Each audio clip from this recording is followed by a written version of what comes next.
On your Wednesday episode of Locked On Raptors, you had questions. I have answers. Some questions we'll get into today include why are the Raptors so butt in crunch time? That and more coming up. Thanks for hanging.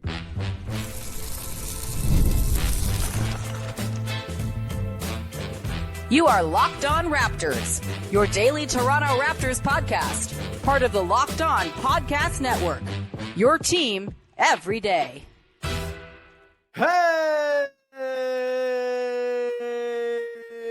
What's going on? And welcome to another episode of Locked On Raptors, part of the Locked On Podcast Network, your team every day. It is Wednesday, January the 15th, and I'm your host, Sean Woodley. I've been covering the Toronto Raptors now for 11 seasons on various platforms. You can find all my work over on Blue Sky. You can find the show on Instagram. You can also join us in the Locked On Raptors Discord server, the Sicko Den, as we call it so lovingly, full of freaks who just can't stop talking about the Toronto Raptors. If that is you and you want a place to come hang out when you should be doing work, please join the Discord. Link in the description of the podcast. It's free to join a great little listener community we got building around the show. Of course, you can also support the daily and free Locked On Raptors newsletter, original writing from me 5 days a week. You get all sorts of stuff, reporting from games and practices and blogs about just what's at the top of my mind and mailbag answers to questions you have. It's all in there. Please support. You can go to the QR code on the screen if you're watching on YouTube, or you can go to the link in the description of the podcast if you are listening on audio to go and support. Again, 100% free.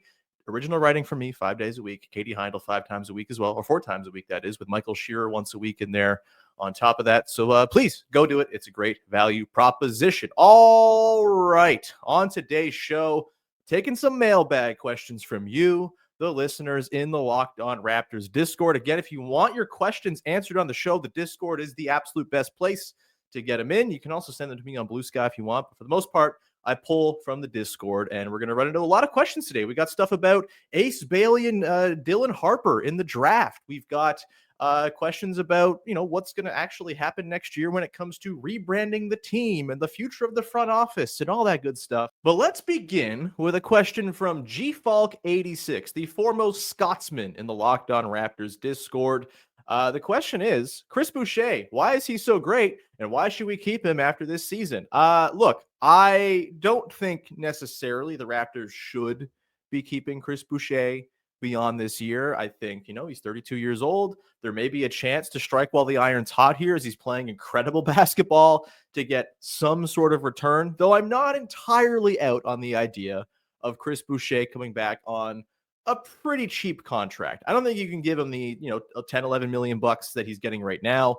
I think it's got to be something closer to a minimum if you're going to keep him around. And maybe that's all right. Like Chris Boucher, I don't think is going to be someone who hits the free agent market and is getting some big fat deal from somebody. Maybe a minimum is all that's out there for him. And if he's going to be around and be your sort of your new Garrett Temple, your Udonis Haslem, but from Canada, sort of the next few years, I don't think there's like a downside to that necessarily. You got to have minimum guys at the back of the roster. If you can keep Chris Boucher around and be a fun, sage veteran who's been around and loves the city and is capable of really fun pops of crazy basketball that makes no sense like that, you could do worse than that.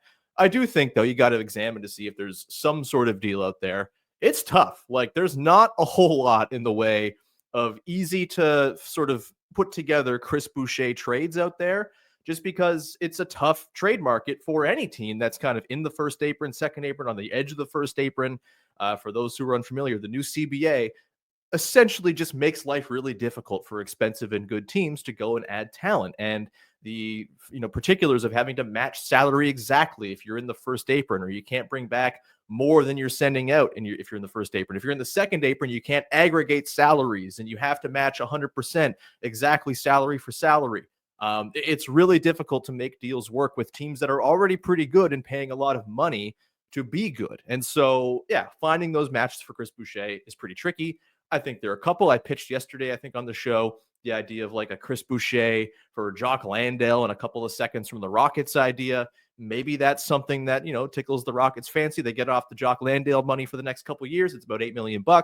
They get Chris Boucher, who's a fun sort of, I don't know if he's necessarily a Rocketsy type player on defense, but he certainly brings like manic energy, as most of their team does, just sort of showing up every single day.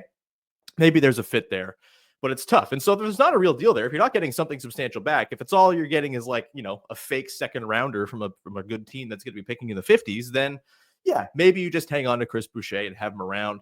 I don't think there's a finite or clear or definite answer here. I think it all depends on what the market bears, and we'll see what that bears over the next few weeks. Why is he awesome? To answer the first part of the question, look, he is, I wrote about this yesterday in the newsletter, right? He's the kind of guy who kind of makes no sense. He is extremely unpredictable. He's going to have games where he totally shows up and saves you and wins you a game. He's also going to have games where you can kind of tell from the first moment he's in the game that it's just not really working. And maybe he's not long for the rotation in that one. And I think for me, the value of Chris Boucher over these last few years were, look, it's been a pretty rough go. If you are watching this team night in, night out, Chris Boucher is the guy who brings the pops of flavor that make a long losing season bearable to watch and make it exciting and make those random nights in January a little bit more sort of worth the investment of your time to go and watch. He's going to do crazy fun things that are kind of inexplicable, and there's no need to try to explain it. There's no need to try to sort of protract and see, like what's going to happen over the longer haul with this big Chris Boucher game. He's very much established at this point. He's 32 years old. We know what Chris Boucher is, and that's part of the fun and the sort of roulette wheel that he is as a basketball player. There's something fun about playing roulette and the chance of winning big or not winning big if you throw money down on red or black. That's kind of the whole thing with Chris Boucher. And so that's why he is fun. Let's get to the next question here from Mystical Illusion. This will dovetail nicely into our next segment as well.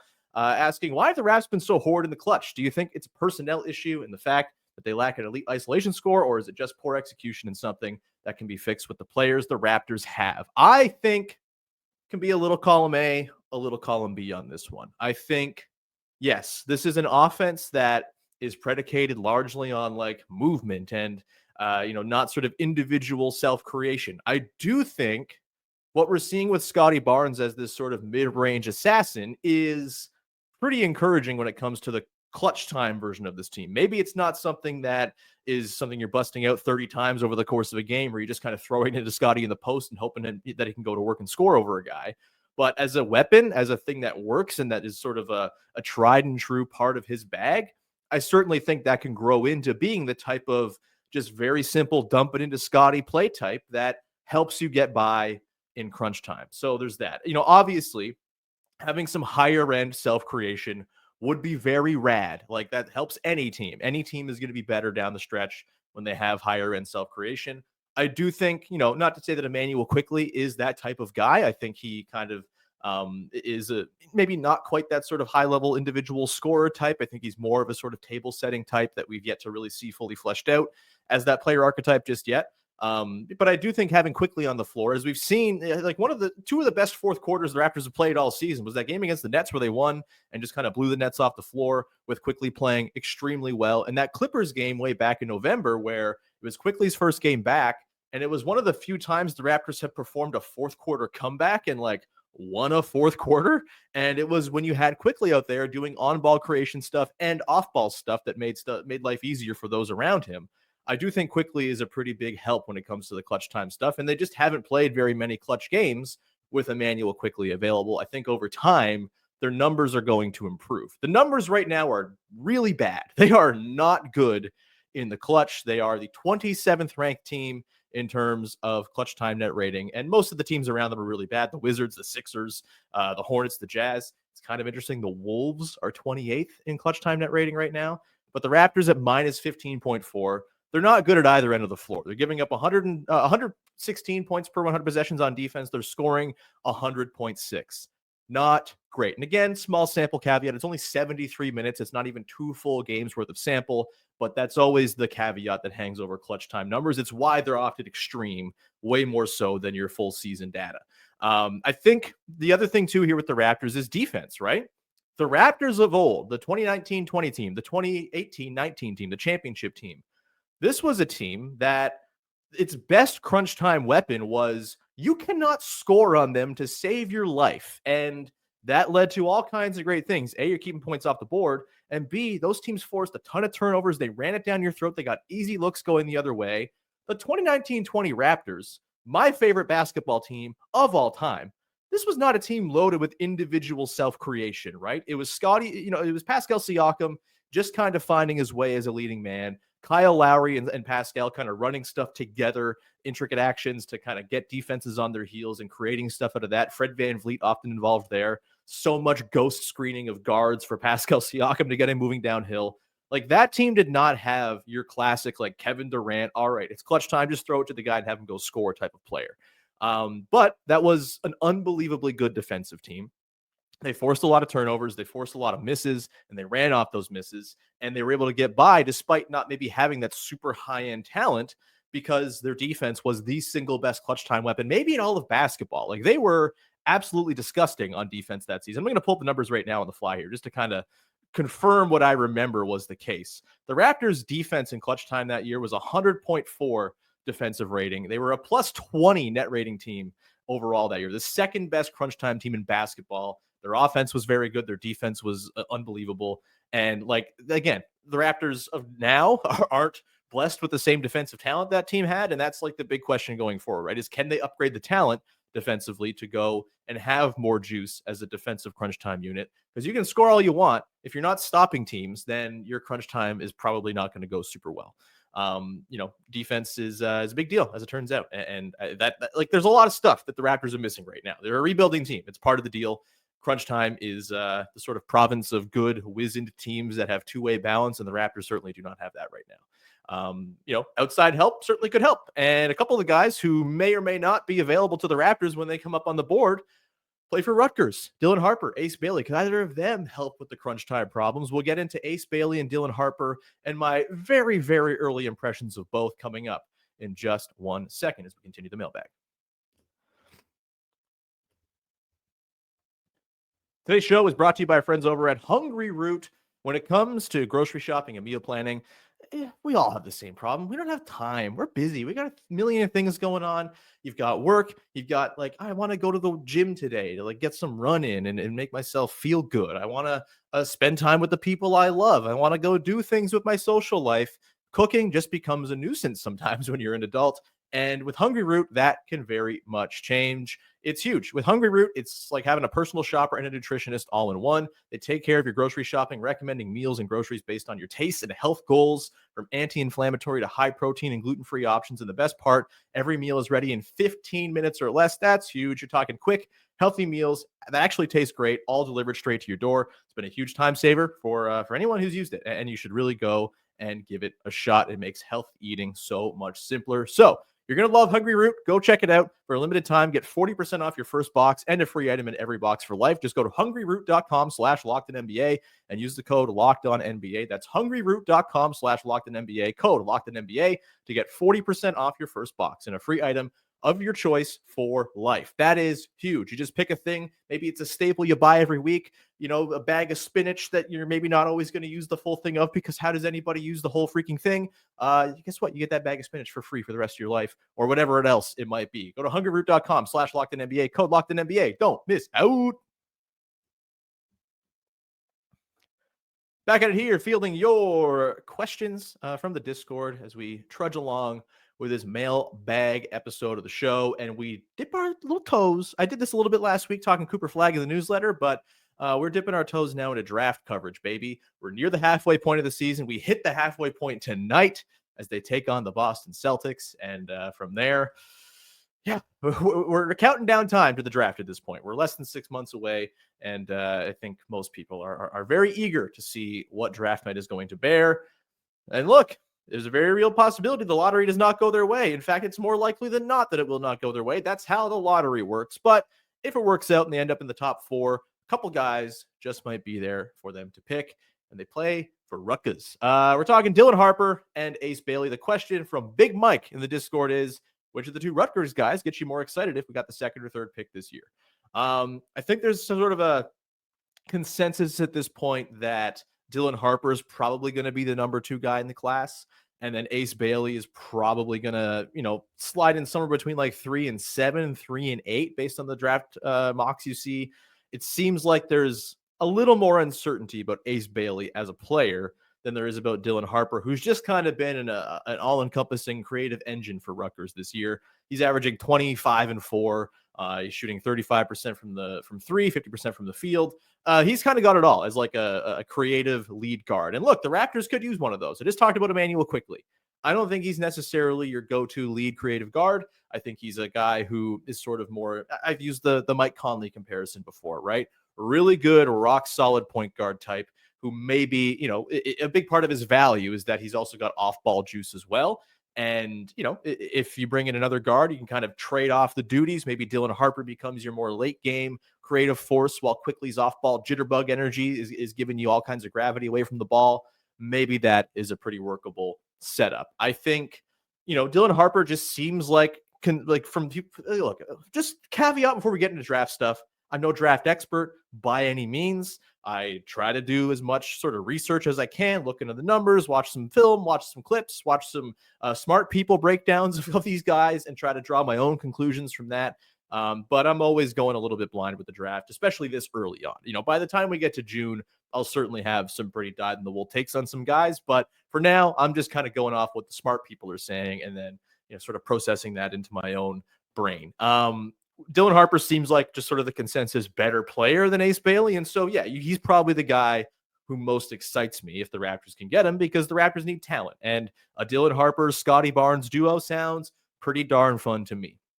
So, yeah, he's the pick. I do think Ace Bailey is really interesting as a player. He's going to be a very polarizing prospect. I think he's going to be very much sort of the Hooper versus basketball player debate of this season. If you have Hooper brain, you're probably going to think Ace Bailey's like the third best player in the class, maybe even better than that. If you're more sort of the, you need a little bit more than just bucket getting in a player, you might have him a little bit lower. Watching very early highlights and clips and film and stuff like that of Bailey, I do think for me, he's kind of got a little bit of juice as like a nice connective complementary player that maybe he's not getting credit for. I think at Rutgers, he's being asked a lot to go and just sort of create something from nothing. And look, he's not very good at that. He doesn't seem like he's the greatest at gaining separation. He really leans on his insane, and I mean it, insane shot making from mid-range and three-point range to really get stuff done. He's not someone who's getting to the rim a ton. He's not blowing by guys off the bounce or anything like that. And this is against guys in the Big Ten, not NBA athletes. And so that's a concern, right? If he's someone who can't quite give you rim pressure, that is tricky as like a top 3 pick. And all of this is caveated with he's 18 years old. All of these guys are 18 years old. Growth can happen. Guys get better out of nowhere all the time. We're very dumb at predicting things and projecting players in general. We go through it every year. The draft happens. Everyone's like, this guy's for sure amazing. And then that guy just doesn't turn out, or this guy's a bust. And then all of a sudden that guy becomes something special. Like this happens every single year with the draft. We know so little about what is to come for these teenagers. And so just understand that anything I say here is couched with that gigantic, huge, glaring caveat. That said, with Bailey, I think there is, even if he's not someone who's able to cook guys off the bounce and kind of be the full force creative engine for you. And look, he's not going to threaten to be that unless he totally flips what he does as a playmaker right now. He averages like 2 times more turnovers than assists. He's at 0.8 assists on the season this year for Rutgers.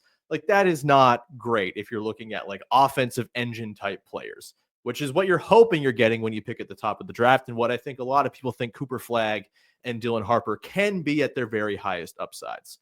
Doesn't seem like that's really the case for Ace Bailey, but that's okay, because I do think he does a lot of things that could fit really nicely on the Toronto Raptors. And for me, just sort of an early, again, I want to sort of poke at this one a little bit more, see some more Ace Bailey play, see how he fares against good competition, all of that. But I do think the sort of package he brings, which is huge. He's 6'9", he's huge, he's long, he's super athletic, at least sort of in like a side-to-side defensive way. I think more like that sort of shows more on the defense than it does on the offense to me. The offense, it's a high dribble. He can't really turn the corner. It's sort of the inverse of RJ Barrett, where RJ Barrett's this crazy downhill force on offense and can't slide his feet on defense. It's sort of the opposite from the very little bit I've watched of Ace Bailey. But I do think with that, like that provides a pretty interesting floor for that type of guy who I think is going to end up a really good 3-point shooter. He's shooting like 35% right now and like a really tough diet of looks. I think he takes tough looks for sport. That's kind of his whole thing. He's got movement to his game. Like part of me watches him and is like, it's kind of like if Grady Dick could finish and had some defense to his game, right? And it's like a very, very loose comparison. I think player comps are silly, but to sort of contextualize what he's doing out there, it's a lot of really interesting off-ball movement and crazy shot making on top of what I think is some pretty nice defensive upside. To me, that's the kind of archetype who could, in theory, make the RJ Barrett thing work a little better long term.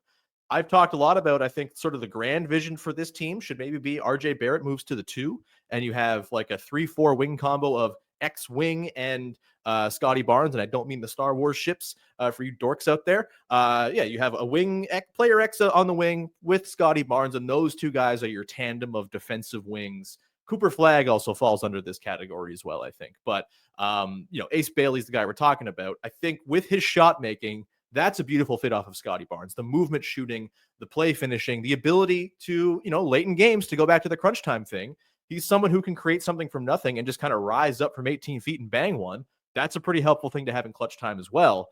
And so maybe there's a world in which that insulates RJ's defense enough down the line to make him more of a long-term fit.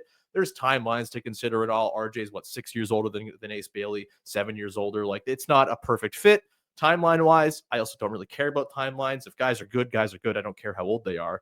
We'll see how long it takes Ace Bailey to get good. That's the big question with any rookie coming in, is it's probably going to be a multi-year process until they're a good, positive, contributing basketball player. Long or sort of short answer to the long answer, or short version of the long answer I've just given. I'm more excited about Harper. I'm not totally off the idea of Ace Bailey being a really nice fit, though. And I think there's some stuff that he brings to the table that's really interesting that the Raptors just kind of don't have right now. Mostly being 6'9" and having some defensive upside. We'll come back on the other side, get into a couple more questions about the future of the Raptors. One, in terms of how they look on the court, and another, very much how things look off the court. We will get to that coming up in just 1 second. Today's show is brought to you by Wayfair. After the holiday hustle, there's nothing like giving your home a little TLC. Always find that decluttering, maybe refreshing the space, getting a new piece of furniture, whatever it might be, helps you shake those sort of January cobwebs and get back into your routine. Whether you're tidying up, clearing out, or just want to give your space a new look to start the year, Wayfair has everything you need, all within your budget. There's something for every style and every home, no matter your space or budget. Wayfair makes it easy to tackle New Year's home goals with endless inspiration for every space. We're working next door in my office here, the next room. We're working on that. We're painting. There's primer in the room right there. We've still yet to figure out what's actually going in there when it comes to pieces of furniture. Wayfair certainly going to help us. We're maybe looking at some bookcases. We're going to go peruse Wayfair, see what they got. Maybe a little guest bed, something like that. It's all there for you to peruse at Wayfair. Give your home the refresh it needs with Wayfair. Head to wayfair.com right now. That's WAYFAIR.com. Wayfair, every style, every home. Wrapping it up here on your, the hell day is it? Wednesday episode of Locked On Raptors, ahead of the Raptors-Celtics game tonight, hoping the Raptors avoid another franchise worst loss to the Boston Celtics. Wouldn't that be swell? Let's get to the last couple mailbag questions that came in from you little sickos. This one comes from Muggsy, a question that's been asked a couple times, so we'll get to it now, and Muggsy can stop complaining about me not answering. Love you, Muggsy. This is not Muggsy Bogues, by the way, I don't think. Raptors last updated their uniforms 5 years ago with the BBQ rebuild in place. Is there a rebrand on the horizon? It's not like the current uni are iconic or irreplaceable. Preaching to the choir, man. I have been using this show as a platform to declare that it must be a return to purple for years now. The last couple seasons in particular, I think the current jersey set is pretty uninspired, pretty lazy, pretty ugly, and just like not associated with good times, right? Like they totally rebranded ahead of the Tampa season. And since then, they've had one good year, and the rest has been kind of a drag. It feels like they're due. And my hope, my absolute hope, is they were using the infusion of some purple this year as a bit of a test balloon to more purple next year. We'll see if that actually bears out. It's been kind of strange. The Raptors don't seem to have a whole lot of synergy between like the court designs and the jerseys and the socials and all. Like there seems to be kind of like all these disparate parts of the marketing team that aren't really having the same meetings. And so things are happening and rollouts are happening at different times. Obviously, Nike's very involved in the jersey situation as well. You hope there can be some unity where everyone just says, everyone wants purple. Everyone's kind of sick of the red and white. The white home jerseys remain to me one of the single least appealing jerseys in all of basketball.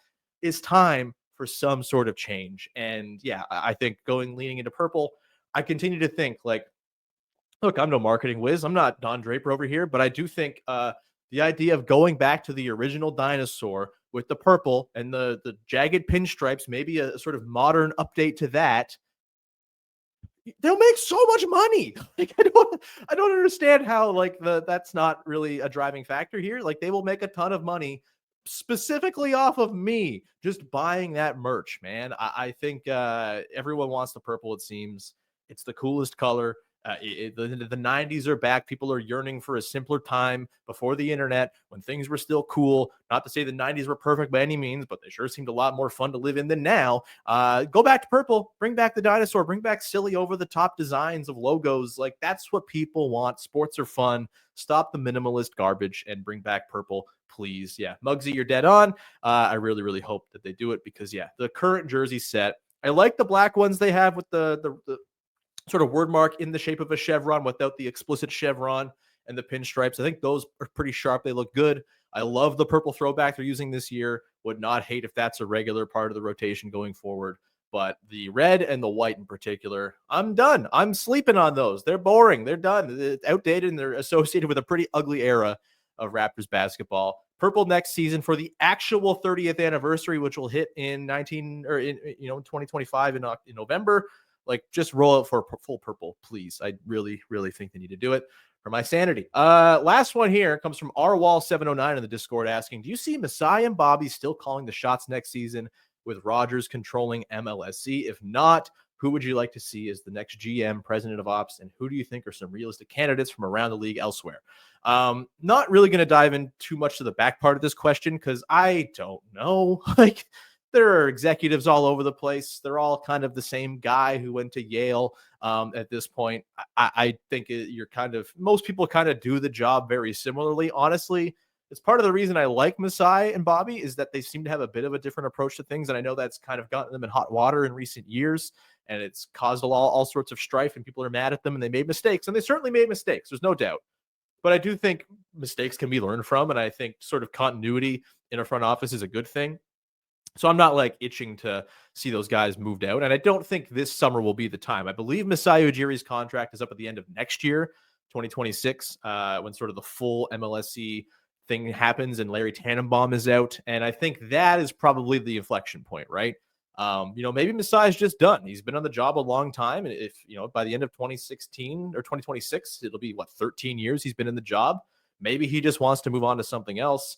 I think a lot will depend on what takes place between now and then over the next 18 months, right? The next 18 months are massive for the rebuild. They're essentially going to determine whether the Raptors eventually become good or if they're going to stay mired in the cycle of being bad, which I know people hate being stuck in the cycle of mediocrity. I can tell you for damn sure being stuck in the cycle of being bad is infinitely worse. Even if there's the sort of carrot at the end of the string at the end of every season, that is the draft.